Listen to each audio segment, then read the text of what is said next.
Sir നമ്മൾക്കറിയാം ഇപ്പോ NEET എക്സാമിന്റെ പേരിലാണ് ഇവർ ഈ പ്രഖ്യാപനം അതല്ലെങ്കിൽ ഈ പത്രമാധ്യമങ്ങളൊക്കെ പ്രചരിപ്പിക്കുന്നത് നമ്മൾക്കറിയാം. യഥാർത്ഥത്തിൽ ഇതാണോ സർ? നമ്മൾക്കറിയാം നമ്മളെ BJP ഭരണത്തിൽ വരുന്നതിന് മുൻപ് തന്നെ NDAയുടെ തിരഞ്ഞെടുപ്പ് വാഗ്ദാനങ്ങളായിട്ടുള്ള ആർട്ടിക്കിൾ 370 ആയിട്ടുള്ള കാര്യമായാലും മറ്റൊട്ടേറെ കാര്യങ്ങൾ നടപ്പിലാക്കിക്കൊണ്ട് മുന്നോട്ട് വരുന്ന ഈ ഒരു സാഹചര്യത്തിലും ഏറ്റവും അവസാനം നമ്മൾ കണ്ട് FCRA നിയമത്തിന്റെ ഭേദഗതി മറ്റുള്ള കാര്യങ്ങളൊക്കെ കണ്ടു. യഥാർത്ഥത്തിലുള്ള കാരണം എന്താണ് സർ? യഥാർത്ഥത്തിലുള്ള കാരണം എന്താണെന്ന് ഡൽഹിയിൽ പോയി ആ സമരരംഗത്ത് നിൽക്കുന്നവർക്ക് പെട്ടെന്ന് മനസ്സിലാവും. നമ്മുടെ കേരളത്തിൽ ഇരിക്കുന്നവർക്ക് പെട്ടെന്ന് മനസ്സിലാവില്ല. അതിന്റെ കാരണം ഡൽഹിയിൽ യഥാർത്ഥത്തിൽ എന്താ നടക്കുന്നത് എന്നുള്ളത് കേരളത്തില് ഒരു മീഡിയയും പുറത്ത് പറയുന്നില്ല. അതുകൊണ്ടാണ് ഞാൻ ഈ വിഷയം ചർച്ചക്കെടുത്ത് നമ്മളിപ്പോൾ ഈ വിഷയം ചർച്ച ചെയ്യുന്നത്. ഇപ്പൊ അവിടെ പോയാൽ ഈ സമര രംഗത്ത് കേൾക്കുന്ന മുദ്രാവാക്യങ്ങൾ, അതിന്റെ മലയാള പരിഭാഷ ഞാനിപ്പോ ഒന്ന് ഇവിടെ അവതരിപ്പിക്കാം. അവിടുത്തെ പ്രധാനപ്പെട്ട ഒരു മുദ്രാവാക്യമാണ് സീതയുടെ ഭർത്താവായ രാമന് എന്തു ചെയ്യാൻ കഴിയും. ഞാൻ ചോദിക്കട്ടെ, നീറ്റ് പരീക്ഷയും സീതയുടെ രാമനും തമ്മിൽ വല്ല ബന്ധമുണ്ടോ? പക്ഷെ മുദ്രാവാക്യം അതാണ്. അടുത്ത മുദ്രാവാക്യം RSS മൂർദാബാദ്, RSS നശിക്കട്ടെ. അടുത്തത് ബ്രാഹ്മണൻ മൂർദാബാദ്, ബ്രാഹ്മണൻ നശിക്കട്ടെ. ഇവിടെ ഈ ധർമ്മേന്ദ്ര പ്രധാൻ ബ്രാഹ്മണൻ പോയിട്ട് ഒരു സവർണം പോലും അല്ല, അയാൾ ആദിവാസിയാണ്, എന്നിട്ട് വിളിക്കുന്നത് ബ്രാഹ്മണൻ മൂർദാബാദ്. അടുത്ത മുദ്രാവാക്യം ഭാരതമേ നീ കഷണങ്ങളാക്കി മുറിക്കപ്പെടും. ഭാരതേരെ ചക്രേ ഹോഗെ എന്ന് പറയുന്ന ഭാരതമേ നീ കഷണങ്ങളായി മുറിക്കപ്പെടും, ഭാരതത്തെ വെട്ടി മുറിക്കും. അവിടുത്തെ മുദ്രാവാക്യമാണ്.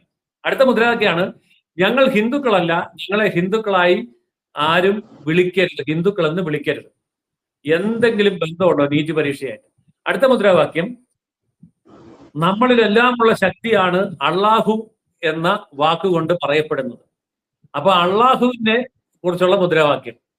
അടുത്ത മുദ്രാവാക്യം 370-ാം വകുപ്പ് പുനഃസ്ഥാപിക്കുക. ജമ്മു കാശ്മീരിനെ ഇന്ത്യയുടെ അവിഭാജ്യ ഘടകമാക്കി തീർക്കാൻ വേണ്ടി എടുത്തു കളഞ്ഞ 370-ാം വകുപ്പ് പുനഃസ്ഥാപിക്കുക. അടുത്ത മുദ്രാവാക്യം ഉമ്മർ ഖാലിദിനെ മോചിപ്പിക്കുക. CAA സമരത്തിന്റെ പിന്നിൽ ഗൂഢാലോചന നടത്തി ഡൽഹി കലാപം ആസൂത്രണം ചെയ്തതിന് അറസ്റ്റ് ചെയ്ത് ജയിലിൽ കിടക്കുന്ന മോചിപ്പിക്കും. അടുത്തത് അള്ളാഹുവിന്റെ നാമം മാത്രം അവശേഷിക്കും. ഇതൊക്കെയാണ് നീറ്റ് പരീക്ഷാ വേദിയിൽ ഉയരുന്ന മുദ്രാവാക്യങ്ങൾ. അപ്പോ എന്താണ് ഈ നീറ്റ് പരീക്ഷയുടെ പിന്നിലുള്ള ചേതോവികാരം എന്നുള്ളത് നമുക്കറിയാം. ഇവിടെ എന്താ പറയുന്ന, സമാധാനപരമായിട്ട് സമരം ചെയ്യുന്ന പാവപ്പെട്ട വിദ്യാർത്ഥികൾ 20 ജീപ്പും വാനുമാണ് തകർത്തത്. കല്ലെറിഞ്ഞു തകർത്തു, അടിച്ചു തകർത്തു, എന്നിട്ട് മറിച്ചിട്ടു. ഇതിന്റെ ഒന്നും വീഡിയോ ഇവിടെ ആരും കാണിക്കാമല്ലോ. 118 പോലീസുകാരാണ് ആശുപത്രിയിൽ പോയത്. അതിൽ ജില്ലാ പോലീസ് സൂപ്രണ്ട് ഉണ്ട്, ഗർഭിണിയായിട്ടുള്ള ഒരു വനിതാ കോൺസ്റ്റബിൾ ഉണ്ട്. മാത്രമല്ല ഈ 118 പോലീസുകാർ ആശുപത്രിയിലാകുമ്പോൾ സമരക്കാർ എത്ര പേരാ പോയത്? 60-ൽ താഴെ ആൾക്കാരാണ് പരിക്കുമായിട്ട് ആശുപത്രിയിൽ എത്തിയിരിക്കുന്നത്. അപ്പൊ ആരെയാണ് ആക്രമിച്ചതെന്നുള്ളത് വളരെ വ്യക്തമല്ലേ? ഇതൊന്നും മീഡിയ പറയില്ല. ഇവിടുന്ന് നമ്മുടെ കേരളത്തിൽ നിന്ന് പോയ ഒരു വയനാടുകാരൻ 20 വയസ്സുള്ള ഒരു അലി അംജദ് എന്ന് പറയുന്ന ഒരു പയ്യന്റെ ഇന്റർവ്യൂ മനോരമ ചാനൽ പുറത്തുവിട്ടിട്ടുണ്ട്. അവൻ അവിടെ പറയുന്നത് കേട്ടാൽ തന്നെ കാര്യം മനസ്സിലാവും ഞാൻ എന്തിനാണ് വന്നിരിക്കുന്നത്. ഇത് ഇസ്ലാമിന്റെ ദൗത്യം ഏറ്റെടുത്തുകൊണ്ട് ഞാൻ ഇവിടെ വന്നിരിക്കുന്നു. ഇസ്ലാമിൽ എന്തൊക്കെയാ പറഞ്ഞിരിക്കുന്നതെന്ന് അവൻ വിശദീകരിക്കുന്നുണ്ട്, ഞാൻ വിശദീകരിക്കുന്നില്ല. പിന്നെ ആ പാവ പയ്യനെ ആരാണ്ട് പറഞ്ഞു പഠിപ്പിച്ചിരിക്കുന്നതൊക്കെ അവൻ വിളിച്ചു പറയുന്നത് കേട്ടു. നമ്മുടെ നികുതി പണം കൊണ്ടാണ് നരേന്ദ്രമോദി കോട്ട് തിരിക്കുന്നത്, നരേന്ദ്രമോദി കോട്ടുണ്ടാക്കിയിരിക്കുന്നത് സ്വർണം കൊണ്ടാണ്. ഇവനൊക്കെ പച്ച മലയാളത്തിൽ പറഞ്ഞിരിക്കുന്ന കാര്യമാണ് ഞാൻ ഈ പറയുന്നത്. അപ്പോ ഇവിടെ നിന്നൊക്കെ വളരെ വ്യക്തമാണ് എന്താണ് ലക്ഷ്യം. നരേന്ദ്രമോദിയെ താഴെ ഇറക്കുക, BJP ഭരണത്തിൽ നിന്ന് ഭാരതത്തെ വീണ്ടെടുക്കുക, വൈദേശികമായിട്ടുള്ള അമേരിക്കൻ ഡീപ് സ്റ്റേറ്റിന്റെ അടക്കമുള്ള ലക്ഷ്യമാണ് ഇത്. അതിനുവേണ്ടിയാണ് ഇവരിപ്പോൾ ഈ സമരം നടത്തിക്കൊണ്ടിരിക്കുന്നത്. ഇവരുടെ ലക്ഷ്യം നീറ്റും അല്ല, അല്ലെങ്കിൽ പരീക്ഷയല്ല, കുട്ടികളുടെ ഭാവിയുമല്ല. അതിനൊന്നും ഇവിടെ ഒരു പ്രശ്നമില്ല. ഇപ്പൊ ഇതിന്റെ FCRA നിയമ ഭേദഗതി വന്നതുമായി ബന്ധപ്പെട്ട് പറയുകയാണെങ്കിൽ അതിലെന്താണ് സർ പറയുക? ഈ FCRA നിയമവുമായിട്ട് ഇതിന് വളരെ ബന്ധമുണ്ട് എന്ന് ഇന്ന് നമുക്ക് നല്ലൊരു തെളിവ് കിട്ടിയിട്ടുണ്ട്. ആ വലിയൊരു ഗുണമുണ്ട്. ഈ കോഴി കട്ടവന്റെ തലേ പപ്പുണ്ടോ ഇവൻ തപ്പി നോക്കും. മലങ്കര ഓർത്തഡോക്സ് സുറിയാനി സഭയിലെ മീഡിയ വിഭാഗത്തിന്റെ അധ്യക്ഷനായിട്ടുള്ള മെത്രാപോലീത്ത യൂഹാനോൻ മർദിയോസ് കോറസ് ഇന്ന് കോട്ടയത്ത് വാർത്താക്കുറിപ്പ് ഇറക്കിയിട്ടുണ്ട്. ഞാൻ ഇതിനെ പിന്തുണയ്ക്കും എന്ന്. അപ്പൊ കാര്യം മനസ്സിലായി. ഇന്നലെ വരെ ഒരു പരീക്ഷാ പ്രശ്നത്തിൽ ഇടപെടാത്ത മെത്രാപ്പൊലീത്ത ഇവിടെ ചാടി ഇറങ്ങി. കാര്യം എന്തായിരിക്കും? FCRA കാര്യത്തിൽ കൈകൊള്ളിയതായിരിക്കും. അപ്പോ സത്യത്തിൽ ഈ സമരരംഗത്ത് നിൽക്കുന്ന ആൾക്കാരെ മുഴുവൻ എടുത്തു നോക്കൂ. ഇപ്പൊ വാങ്ചുക് എന്ന് പറയുന്ന ആളുണ്ട്. അയാളുടെ FCRA ലൈസൻസ് വർഷങ്ങൾക്ക് മുമ്പേ സർക്കാർ കട്ട് ചെയ്ത് കളഞ്ഞു. എന്താ കട്ട് ചെയ്ത് കളയാൻ കാര്യം? ഇയാൾ കൊണ്ടുവന്ന പൈസ എങ്ങോട്ട് പോയെന്ന് ചോദിക്കുമ്പോൾ മറുപടിയില്ല. അയാളുടെ പൈസ വേറൊരു സംഘടനയ്ക്ക് നിയമവിരുദ്ധമായിട്ട് കൈമാറി കൊടുത്തു എന്നുള്ള തെളിവ് സഹിതം പിടിച്ചപ്പോ പറയാൻ മറുപടിയില്ല. അന്ന് പൂട്ടിയതാണ് അങ്ങേരുടെ അക്കൗണ്ട്. ഇതുപോലെ വേറെ കുറെ ആൾക്കാരുണ്ട്.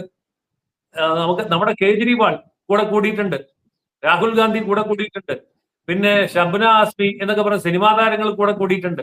ഈ സിനിമാ താരങ്ങൾ എന്നൊക്കെ നമ്മൾ പറയുമ്പോൾ നമ്മളോർക്ക് ഇവര് സിനിമ അതൊന്നുമല്ല. ഇവർക്കൊക്കെ സാമൂഹ്യ സേവനം എന്ന് പറഞ്ഞ ഓരോ ഏർപ്പാടുണ്ട്. അതിന്റെ പേരിൽ FCRA അക്കൗണ്ട് ഉണ്ട്. ഈ FCRA അക്കൗണ്ടിൽ കൂടി വിദേശത്ത് നിന്ന് ആയിരക്കണക്കിന് കോടി രൂപ വരുന്നുണ്ട്. അതിന്റെയൊക്കെ കടക്കൽ കത്തിവെച്ച FCRA നിയമ ഭേദഗതി വന്നതോടെ ഈ കള്ളപ്പണക്കാരെ മുഴുവൻ മോദിക്കെതിരായി. അപ്പൊ മോദി അടിക്കാൻ കിട്ടിയ ഒരു സമയത്ത് ഇവരെല്ലാം കൂടെ ഡൽഹിക്ക് വണ്ടി കയറുക. കേരളത്തിൽ നിന്ന് എന്ത് ആൾക്കാരാ പോയിരിക്കുന്നതെന്നറിയോ? മുഖ്യമന്ത്രി, മറ്റു മന്ത്രിമാര്, MLA മാര്, ഇടതുപക്ഷം, വലതുപക്ഷം, സിനിമാക്കാര് എല്ലാരും പോയിട്ടുണ്ട്. അപ്പോ പോക്കൊക്കെ കൊള്ളാം. ഇവിടെ സിനിമാക്കാരനെതിരെ ഉള്ള നിശബ്ദമായിട്ടുള്ള വാമൂടിക്കെട്ടിയ പ്രകടനമൊക്കെ അവർ കണ്ടിട്ട് കാണും. ടൊവിനോ തോമസിന്റെ വീടിന്റെ മുമ്പിൽ നടന്ന കാര്യമൊക്കെ കണ്ടിട്ട് കാണും. അതൊരു സൂചനയാണെന്നാണ് എനിക്ക് തോന്നുന്നത്. അതുകൊണ്ട് സിനിമാക്കാർ അധികം ചാടുമെന്നും തോന്നുന്നില്ല. ഇവന്റെയൊക്കെ പടം ഇവിടെ റിലീസ് ചെയ്ത് ഓടേണ്ടതാണല്ലോ, ലാഭം പൈസ കിട്ടേണ്ടതല്ലേ. അതുകൊണ്ട് ഈ കൊണ്ടുപോയവരൊന്നും പൈസ കൊടുക്കുമെന്ന് തോന്നുന്നില്ല. അവര് കെട്ടി എഴുന്നള്ളിച്ച് കൊണ്ടുപോയി നമ്മുടെ രഞ്ജിനി ഹരിദാസിനെ വരെ കൊണ്ടുപോയിട്ടുണ്ടെന്നാണ് പറഞ്ഞത്. അപ്പൊ റിട്ടയർ ചെയ്ത സെലിബ്രിറ്റികൾ വരെ പോയിട്ടുണ്ടെന്ന് അർത്ഥം. അപ്പൊ അങ്ങനെ എല്ലാവരും ഇപ്പൊ അവിടെ പോയി ആഘോഷിക്കുകയാണ്. അവർക്ക് ഭക്ഷണം വിതരണം ചെയ്യാൻ ഹലാൽ ഭക്ഷണവുമായിട്ടും കുറെ ആൾക്കാർ പോയിട്ടുണ്ട്. ഗംഭീര. അപ്പൊ അവിടെ ചെന്നപ്പോ ഹലാൽ വേണ്ടാന്നൊക്കെ പറയുന്നതായിട്ടും കേട്ടു. എന്തായാലും ഭയങ്കര ആഘോഷമാണ് നടക്കുന്നത്. ഇതിന്റെ പുറകിൽ നടക്കുന്നത് ഇന്ത്യ വിരുദ്ധമായിട്ടുള്ള നീക്കമാണ്.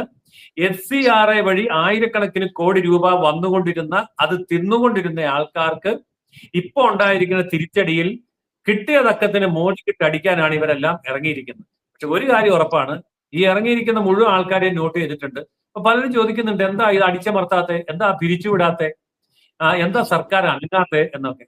സർക്കാർ അനങ്ങാത്തതിന്റെ പിന്നിൽ അതിഗംഭീരമായിട്ടുള്ള അജണ്ട ചിലപ്പോൾ സർക്കാരിന്റേക്കാണ്.